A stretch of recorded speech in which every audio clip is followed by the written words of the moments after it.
Welcome to PayPax step-by-step tutorial of USDT to Emirates Dirham exchange.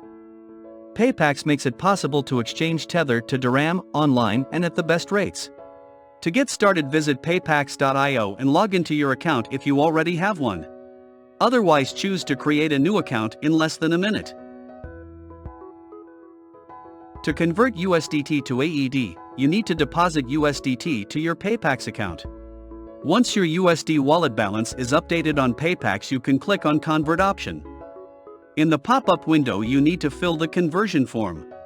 Enter the amount and choose Dirham from the drop-down menu. Attention that the minimum amount of cash orders is 1000 AED.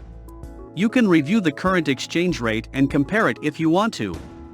Once you checked all the information, click on Confirm and Convert to set your order.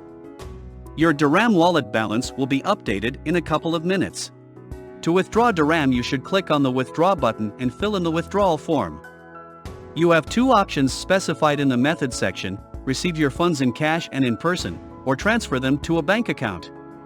Confirming to receive cash in person, the address and information of the PayPax partner in the selected city will be sent to you, and the specified recipient stated in the form can receive the amount with ID card. Otherwise, if you choose the bank transfer, you will need to enter the required information in the relevant form. Keep in mind that how long a cash exchange order takes depends on the day and time of day that you initiate the exchange order. Considering the time of day, the time zone you're setting the order, weekends, and bank holidays, it takes 1 to 24 hours to receive your funds.